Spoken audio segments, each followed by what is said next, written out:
Have you ever thought about like how weird silence is? Oh, well, yeah, actually. I mean, when you put it that way. It's like this thing I've been kind of chewing on lately, you know? Hmm. The paradox of silence, it's called. I came across it in some reading I was doing, and it's really fascinating. Interesting. Yeah, so it's like this idea that saying nothing can actually say so much. But then at the same time, it can also be a way of, keeping people quiet. Right. Yeah, like silencing people. Exactly. So today we're doing a deep dive into this whole concept of silence for you. Should be interesting. Yeah. So we're going to be looking at, how silence shows up in how we express ourselves and how it's used out there in society, and even what it might tell us about, like, the universe and our place in it. Wow, that's a lot to cover. It is. It is. But that's why we're here, to really unpack this whole thing. So hopefully by the end of this, we'll all have a better understanding of, when silence is a powerful choice and when it's, well, a sign of something else entirely.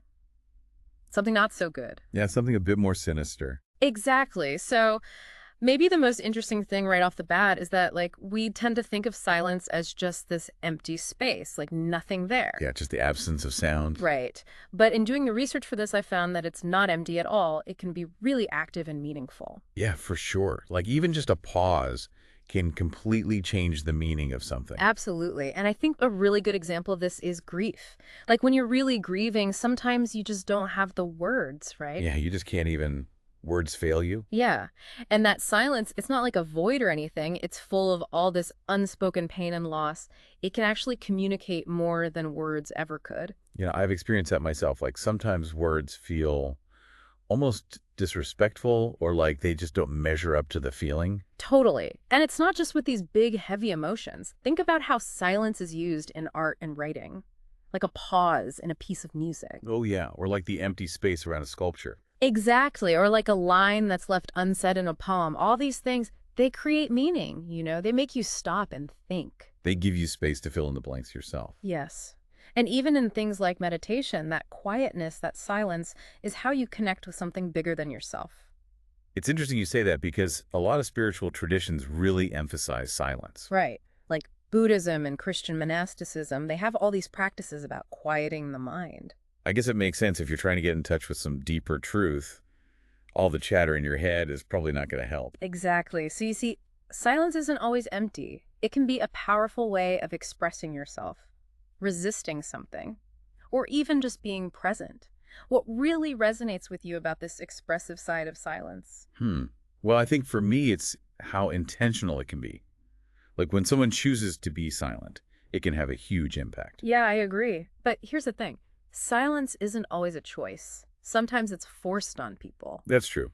And that's where it gets a bit darker, right? Yeah, because as much as silence can be this tool we use to express ourselves, it can also be used to control and oppress others. It's almost like a weapon in some cases. It is. Think about censorship. When people in power try to silence certain voices, it's a way of maintaining control. Yeah, like if you can't speak out against injustice, then nothing will change. Right. And it's not just on like this big societal level either. It happens on a personal level too, with things like trauma. Oh, absolutely. Yeah. Like if someone's experienced abuse, silence can be a way of coping.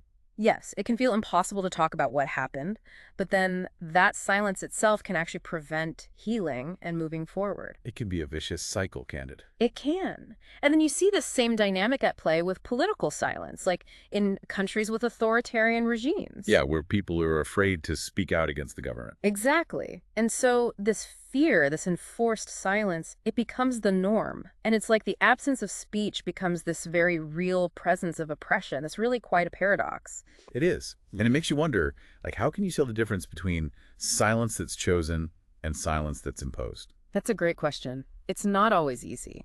But I think paying attention to the context, the situation, that can give you clues. Definitely. It's kind of like a detective game almost, trying to figure out the meaning behind the silence. It is. And if all that wasn't enough to get our heads around, there's also a whole other level to this, the philosophical side of silence. Okay, yeah, let's get into that. I know you've been reading a lot about this. I have, and it's pretty mind-blowing. So you have these thinkers, like Heidegger, who saw silence as being fundamental to everything. Fundamental to everything. Like, how do you mean? Well, he was basically saying that some truths, the really deep ones, they can't be put into words. Like, language is just not enough to express them. Huh, that's interesting. Yeah. And then you have existentialists like Camus who are looking at this huge silent universe and thinking about how we as humans are always trying to find meaning in it. Which can be tough, right? If the universe doesn't seem to be giving us any answers. Right. And even Derrida, he pointed out that silence isn't just nothingness. It's this space where meaning is constantly being created and destroyed and recreated. It's dynamic. Wow, so silence is kind of a moving target then. Never fixed. Exactly. It's slippery. Okay, so we've got silence as expression, silence as oppression, and silence as like the fabric of existence itself. Yeah, that's a pretty good summary. And I think what it all points to is that silence is never just neutral. It's always communicating something, whether it's intentional or forced on us or just a part of being alive. That's a really good takeaway.